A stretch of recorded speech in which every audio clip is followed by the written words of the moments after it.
Olá, eu sou o pastor Josenildo e esses são os devocionais da Páscoa. Eu sou pastor da Igreja Cristã Nova Vida, lote 15, no Rio de Janeiro. E esse é o quinto vídeo, num total de 7 vídeos, que estamos preparando para esse período da Páscoa. Seguindo o nosso guia devocional, hoje nós falaremos no quinto dia, corresponde à sexta-feira da Paixão. Hoje nós falaremos sobre a Páscoa no período do reinado em Jerusalém e usaremos como exemplo o exemplo do rei Josias, um rei que a Bíblia diz que foi reto perante o Senhor, um rei que assim que assumiu o trono de Jerusalém, ele se preocupou com a casa de Deus, restaurou a casa de Deus, ele restaurou o ofício sacerdotal, os cultos no santuário voltaram, as ofertas, os sacrifícios voltaram. E um dos grandes feitos do rei Josias foi também restabelecer a Páscoa, a celebração da Páscoa no meio do povo em Jerusalém. E eu quero convidar você a abrir a sua Bíblia em 2 Crônicas, capítulo 35, 2 Crônicas, capítulo 35, dos versos 1 ao 7, nós não vamos ler todo o texto, mas peço que você faça isso. Mas como temos feito ao longo dos outros vídeos, eu quero destacar aqui alguns pontos desse texto, em 2 Crônicas, capítulo 35, verso 7.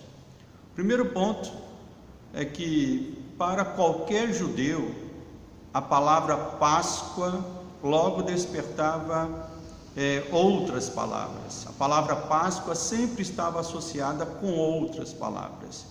E uma dessas outras palavras é cordeiro. Ao falar de Páscoa, necessariamente se falava de cordeiro. E lá no verso 1 de 2 Crônicas, capítulo 35, diz assim: Josias celebrou a Páscoa ao Senhor em Jerusalém, e diz a Bíblia, e mataram o cordeiro da Páscoa. Então, para qualquer judeu, celebração da Páscoa envolvia a presença de um cordeiro, que como nós temos visto ao longo dos outros vídeos anteriores, que fala, sempre que o cordeiro deveria ser sem defeito, o cordeiro perfeito deveria ser sacrificado. Mas também esse cordeiro, como diz aqui o próprio texto, eles mataram o cordeiro. Então, Páscoa trazia junto consigo as palavras cordeiro, mas não um cordeiro que deveria estar vivo, não, um cordeiro que precisava ser morto. Por isso que diz o texto, e mataram o cordeiro. E essa ideia se repete lá no verso 6, que diz assim: imolai o cordeiro da Páscoa. O cordeiro precisava ser também imolado, morto. Então, para todo judeu, a celebração da Páscoa trazia esses sentimentos. Cordeiro perfeito, que precisava ser morto, imolado pelos pecados deles, para que eles pudessem desfrutar da alegria da libertação. Só que mais à frente, lá já no Evangelho, nós vemos que esse Cordeiro perfeito de Deus, ele se tornou carne e habitou entre nós.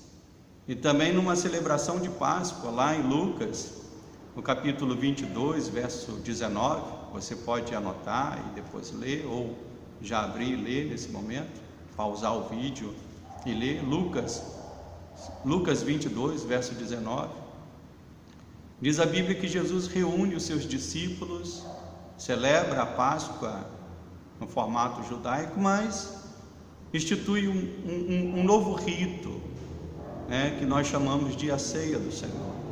Ele pega o pão e diz: este é o meu corpo que é dado por vós. Ele pega o cálice e diz: este é o meu sangue que é dado por vós. Ele nos manda fazer isso em memória dele. Então esse Cordeiro perfeito, que vem sendo anunciado, como nós vimos ao longo desses vídeos, que vem sendo anunciado desde do Éden, desde o sistema levítico, desde a época do reinado. Esse cordeiro agora se faz carne e ele diz: eu vou entregar a minha vida por vós. E um pouquinho mais à frente, nós vemos em Lucas, capítulo 23, o momento em que realmente esse cordeiro foi imolado. A Bíblia nos ensina que ninguém tirou a vida de Jesus, foi ele que espontaneamente se deu para pagamento dos nossos pecados. O cordeiro se ofereceu. Jesus, como sacerdote, cordeiro, rei, ele ali se entrega pelos nossos pecados. E as últimas palavras do nosso Senhor está lá registrado no momento que ele estava na cruz, e Lucas narra isso no capítulo 23, verso 44.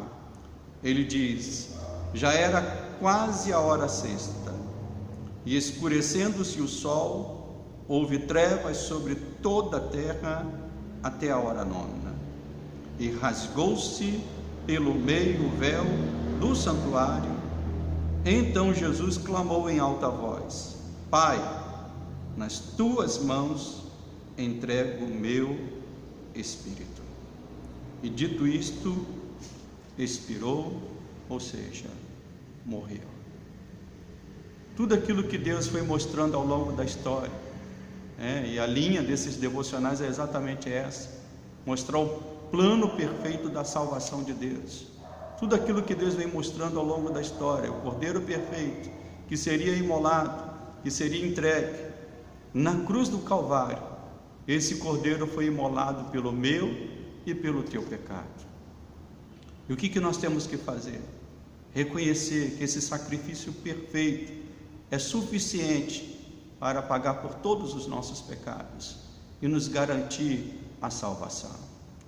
Então, que nesse período de Páscoa, nessa preparação, hoje, a celebração da sexta-feira, em que lembramos a morte vicária do nosso Senhor, que esse sentimento preencha o teu coração e te faça ser grato a Deus, te faça ser fiel a Deus. Quem sabe você está vivendo uma vida fria, espiritualmente falando.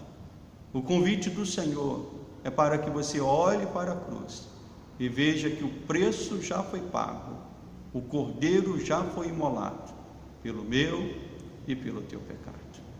Vamos orar e vamos agradecer pelo Cordeiro que foi morto na cruz.